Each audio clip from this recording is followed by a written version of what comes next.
ಹಾವೇರಿಯಲ್ಲಿ ನಿರಂತರವಾಗಿ ಮಳೆ ಆಗ್ತಾ ಇದೆ. ಹೀಗಾಗಿ ಅಪಾಯದ ಮಟ್ಟವನ್ನು ಮೀರಿ ವರದಾ ನದಿ ಹರಿತಾ ಇದೆ.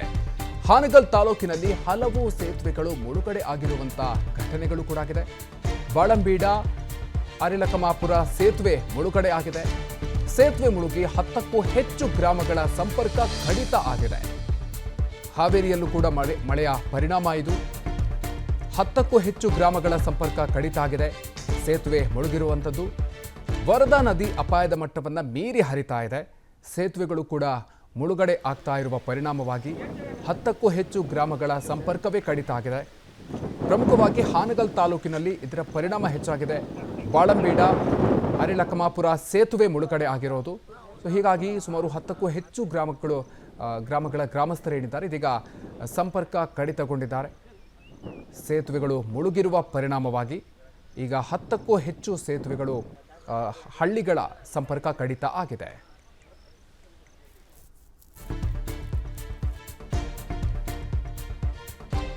ಹಾವೇರಿ ಜಿಲ್ಲೆಯಲ್ಲಿ ಮಳೆ ಅಬ್ಬರ ಮುಂದುವರೆದಿದೆ. ಕುಮದ್ವತಿ ನದಿಯಲ್ಲಿ ನೀರಿನ ಹರಿವು ಹೆಚ್ಚಳ ಆಗಿದೆ. ಹೀಗಾಗಿ ನದಿಯ ಅಬ್ಬರಕ್ಕೆ ಲಿಂಗದಹಳ್ಳಿ ಗ್ರಾಮದ ಸೇತುವೆ ಕೂಡ ಮುಳುಗಡೆ ಆಗಿದೆ. ಹಾವೇರಿ ಜಿಲ್ಲೆಯ ರಾಣೆಬೆನ್ನೂರು ತಾಲೂಕಿನ ಲಿಂಗದಹಳ್ಳಿ ಸೇತುವೆ. ಈ ಸಂದರ್ಭದಲ್ಲಿ ಶಾಸಕ ಪ್ರಕಾಶ್ ಕೋಳಿವಾಡ ಅವರು ಸ್ಥಳಕ್ಕೆ ಆಗಮಿಸಿದ್ದು ಸೇತುವೆಯನ್ನ ವೀಕ್ಷಣೆ ಮಾಡಿದ್ದಾರೆ. ಹಾವೇರಿಯಲ್ಲೂ ಕೂಡ ನಿರಂತರವಾಗಿ ಮಳೆಯ ಪರಿಣಾಮವಾಗಿ ಹಲವು ಸೇತುವೆಗಳು ಮುಳುಗಡೆ ಆಗಿದೆ. ಸಂಚಾರಕ್ಕೆ ಕಷ್ಟ ಆಗ್ತಾ ಇದೆ.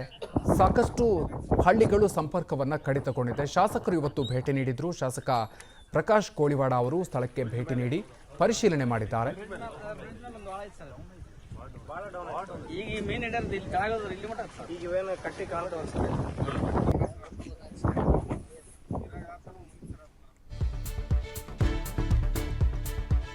ಹಾವೇರಿಯಲ್ಲಿ ಮಳೆಗೆ ಅಪಾರ ಪ್ರಮಾಣದ ಬೆಳೆ ನಾಶ ಆಗಿದೆ. ವರದಾ ನದಿಯಲ್ಲಿ ನೀರಿನ ಹರಿವು ಹೆಚ್ಚಳ ಆಗಿರುವ ಹಿನ್ನೆಲೆಯಲ್ಲಿ ನಿರಂತರವಾಗಿ ಮಳೆಗೆ ಜಮೀನಿಗೆ ವರದಾ ನದಿಯ ನೀರು ನುಗ್ಗಿದೆ. ದೇವಗಿರಿ ಮೆಳ್ಳಗಟ್ಟಿಯ ಸಂಪರ್ಕ ಸೇತುವೆ ಜಲಾವೃತ ಆಗಿದೆ. ಅಪಾಯ ಮಟ್ಟವನ್ನು ಮೀರಿ ವರದಾ ನದಿ ಹರಿತಾ ಇದೆ. ಹೀಗಾಗಿ ಸಾಕಷ್ಟು ಸೇತುವೆಗಳು ಈಗಾಗಲೇ ಮುಳುಗಡೆ ಆಗಿದೆ. ಇದರಿಂದಾಗಿ ಜನರ ಜೀವನ ಕಷ್ಟ ಆಗ್ತಾ ಇದೆ. ಗ್ರಾಮಗಳು ಈಗ ಸಂಪರ್ಕವನ್ನು ಕಡಿತಗೊಂಡಿರುವಂಥ ಘಟನೆಗಳು ಕೂಡ ಆಗಿದೆ. ಸಂಪರ್ಕ ಸೇತುವೆಗಳು ಜಲಾವೃತ ಆಗಿರುವ ಕಾರಣದಿಂದಾಗಿ ಜನರು ಈಗ ಸಂಕಷ್ಟದಲ್ಲಿದ್ದಾರೆ. ಸಾಕಷ್ಟು ಪ್ರಮಾಣದಲ್ಲಿ ಕೃಷಿ ಜಮೀನುಗಳಿಗೆ ಕೂಡ ನೀರು ನುಗ್ಗಿದೆ. ರೈತರು ಕೂಡ ಸಂಕಷ್ಟದಲ್ಲಿದ್ದಾರೆ. ಸೇತುವೆಗಳು ಕೂಡ ಜಲಾವೃತ ಆಗಿದೆ. ಜೊತೆಗೆ ವಿದ್ಯುತ್ ಸಂಪರ್ಕ ಕೂಡ ಕಡಿತ ಆಗಿದೆ.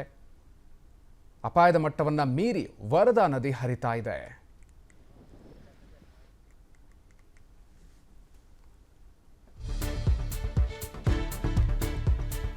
ಇನ್ನು ಯಾದಗಿರಿಯಲ್ಲಿ ಕೃಷ್ಣಾ ತೀರದಲ್ಲಿ ಪ್ರವಾಹ ಭೀತಿ ಸೃಷ್ಟಿಯಾಗಿದೆ. ನಾರಾಯಣ ಡ್ಯಾಂನಿಂದ ಕೃಷ್ಣಾ ನದಿಗೆ ನೀರು ರಿಲೀಸ್ ಮಾಡಲಾಗಿದೆ. ಭಾರೀ ಪ್ರಮಾಣದ ನೀರನ್ನ ಬಿಡುಗಡೆಗೊಳಿಸಿರುವ ಹಿನ್ನೆಲೆಯಲ್ಲಿ ಪ್ರವಾಹ ಭೀತಿ ಎದುರಾಗಿದೆ. ಕೃಷ್ಣಾ ನದಿ ತೀರದ ಗ್ರಾಮಗಳಿಗೆ ಅಧಿಕಾರಿಗಳು ಈಗ ಭೇಟಿ ನೀಡಿದ್ದಾರೆ. ತಿಂಥಣಿ ಗ್ರಾಮಕ್ಕೆ ತಹಶೀಲ್ದಾರ್ ವಿಜಯಕುಮಾರ್ ಭೇಟಿ ನೀಡಿದ್ರು, ಪರಿಶೀಲನೆಯನ್ನು ಮಾಡಿದ್ದಾರೆ. ಇನ್ನು ಕೃಷ್ಣಾ ನದಿ ತೀರಕ್ಕೆ ತೆರಳದಂತೆ ಅಧಿಕಾರಿಗಳು ಎಚ್ಚರಿಕೆಯನ್ನು ಕೊಟ್ಟಿದ್ದಾರೆ. ತಿಂಥಣಿ ಗ್ರಾಮಕ್ಕೆ ತಹಶೀಲ್ದಾರ್ ಭೇಟಿ ನೀಡಿದ್ರು, ಸ್ಥಳೀಯರಿಗೆ ಎಚ್ಚರಿಕೆಯನ್ನು ನೀಡಿದ್ದಾರೆ. ಕೃಷ್ಣಾ ನದಿ ತೀರಕ್ಕೆ ತೆರಳದಂತೆ ಅಧಿಕಾರಿಗಳು ಎಚ್ಚರಿಕೆಯನ್ನು ನೀಡಿದ್ದಾರೆ. ಪ್ರಮುಖವಾಗಿ ನಾರಾಯಣ ಡ್ಯಾಂನಿಂದ ಕೃಷ್ಣಾ ನದಿಗೆ ನೀರನ್ನು ಬಿಡುಗಡೆಗೊಳಿಸಲಾಗಿದೆ. ದೊಡ್ಡ ಪ್ರಮಾಣದಲ್ಲಿ ನೀರು ಬಿಡುಗಡೆಗೊಳಿಸಿರುವ ಕಾರಣದಿಂದಾಗಿ ಈಗ ಪ್ರವಾಹದ ಭೀತಿ ಎದುರಾಗಿದೆ. ಕೃಷ್ಣಾ ನದಿ ತೀರಕ್ಕೆ ತೆರಳಬಾರದು ಅಂತ ಅಧಿಕಾರಿಗಳು ಎಚ್ಚರಿಕೆಯನ್ನು ನೀಡಿದ್ದಾರೆ.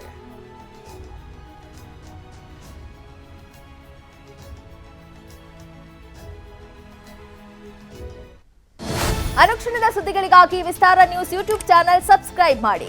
ಹೊಸ ಸುದ್ದಿಗಳ ನೋಟಿಫಿಕೇಶನ್ಗಾಗಿ ಬೆಲ್ ಐಕಾನ್ ಕ್ಲಿಕ್ ಮಾಡಿ. ಲೇಟೆಸ್ಟ್ ಅಪ್ಡೇಟ್ಸ್ಗಾಗಿ www.vistaranews.com ವೆಬ್ಸೈಟ್ಗೆ ವಿಸಿಟ್ ಮಾಡಿ. ಅಂಗೈಯಲ್ಲೇ ಜಗತ್ತಿನ ಸುದ್ದಿ ತಿಳಿಯಲು ವಿಸ್ತಾರ ನ್ಯೂಸ್ ಕನ್ನಡ ಆಪ್ ಡೌನ್ಲೋಡ್ ಮಾಡಿ.